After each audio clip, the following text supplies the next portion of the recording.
Praise God. Because of time constraints, I guess we need to go now. But Pastor Yinka, this is for you, sir. You said you married at 25. That's pretty young. And yeah, that's pretty young. And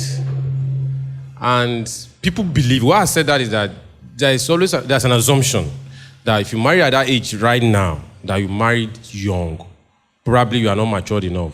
And we have a problem in the society now where we have heavy divorce cases from Badagry Magistrate Court to Agege Magistrate Court to Agodi Magistrate Court in Ibadan.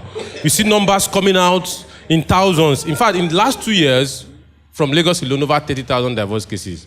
And in fact, we now have people in court that can stand for the wife or for the husband in case the person they want to divorce is not there. So it's a market, it's an available market that people are exploring. Now, my question is this. You married very young. How did you do it? One. Then secondly, the environment seems to be challenging for millennium couples, especially people that live in Lagos.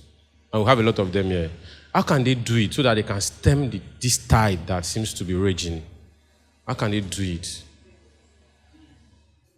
Okay, you said that we married pretty young. How did we do it?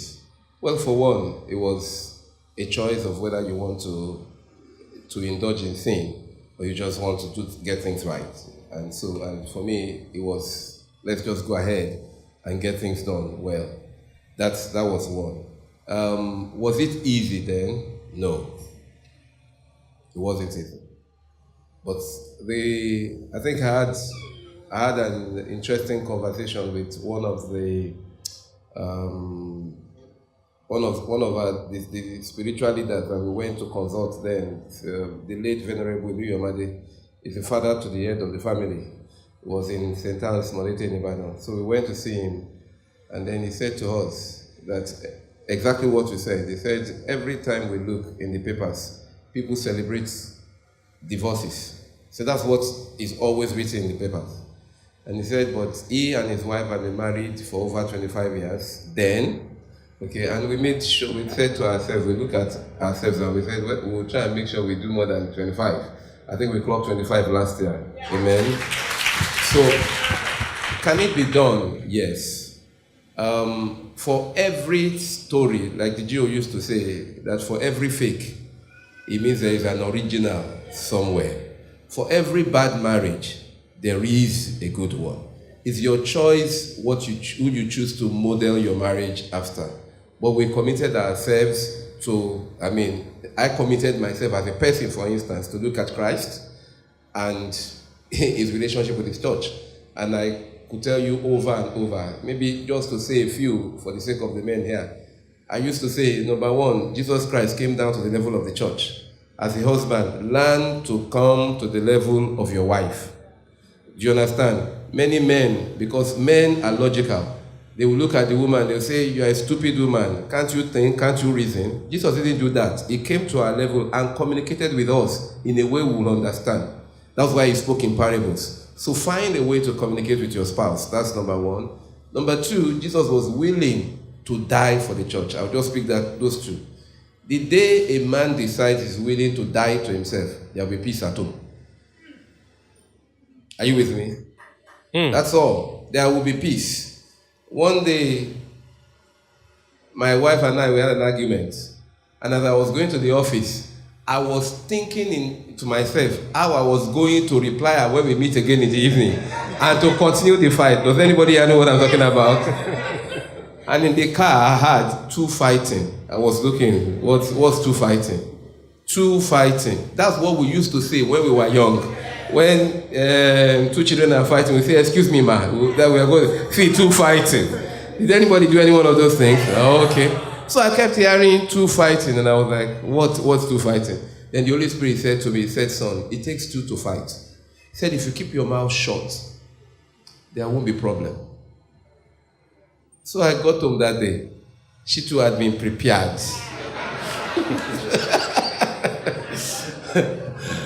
And guess what she started? She was expecting me to respond. And I began to play. And I began to smile. She said, no, I'm talking to you. You cannot. And I began, whatever you say is fine.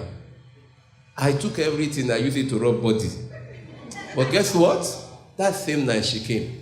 Said, well, I know that I went overboard, but it was just there. And we were able to resolve the matter.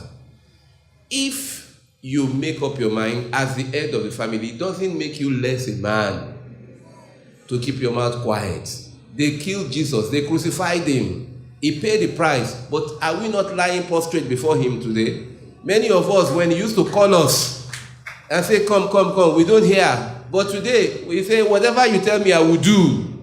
So if you know you are right as a man, then hold your peace. So I was able to maybe learn a few things. Okay, I also made up my mind to try to be the best. I'm still working on myself to try to be the best that I can. And I think if any man make up his mind to be that, he would do it. Now, regarding the millennials and the issues concerning marriages and so on, Pastor Winger has hit it on the head. I think that we have very, very unreal expectations. And we've allowed the world to define happiness, success in marriage, and so we measure ourselves by some of these yardsticks. Please remove them. They are not real. Pastor Benga has said so. Why do you want to spend so much money on marriage? Look, I've been peculiar, maybe but I will tell you, I drove to my wedding. And I drove my own car. They said, oh, use another person's car. I said, what for? Am I going to use that car tomorrow? I have a car. That's the car I'm going to use.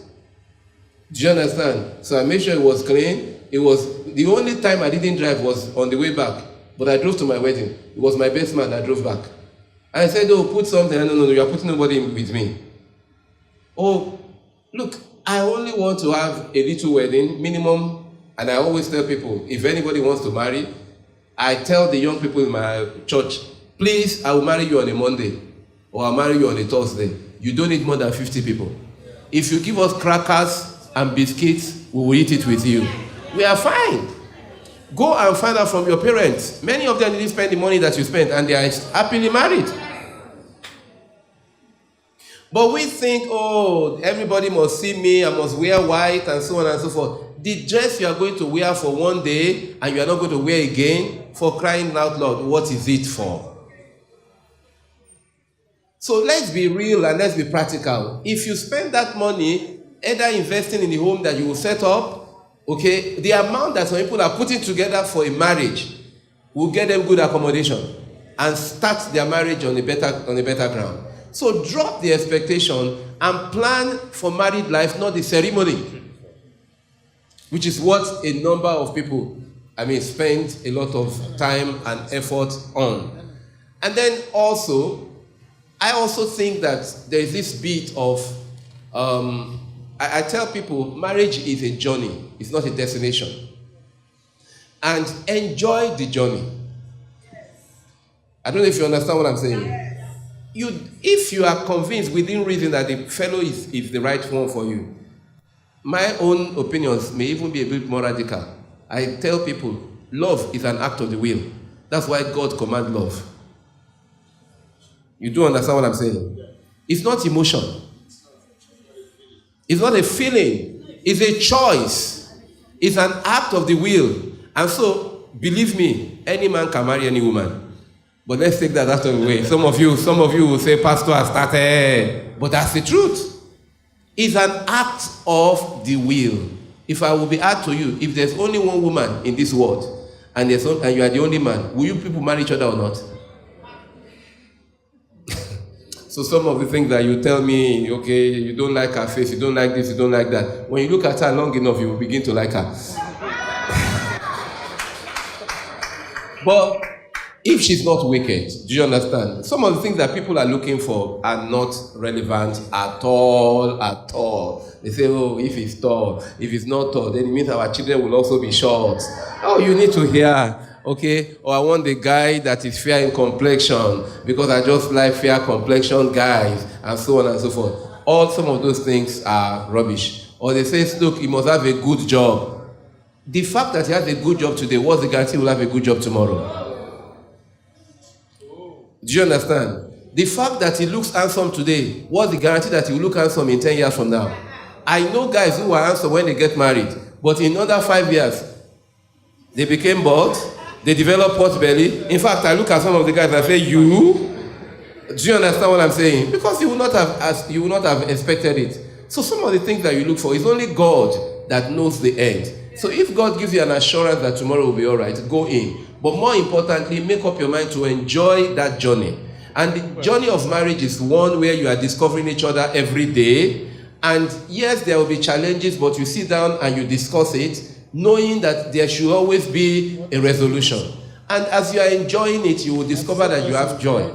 I mean, I agree with Pastor Gwenga. I was just telling him, I've not seen my wife maybe for about, this is the 4th month, and I'm feeling it because Kai, I had to ask him just now. I said, how did he do it? Because he's my senior in the business. Do you understand? I mean, I speak to my wife 1 hour every day, and I'm just like, I'm still missing her. Do you understand?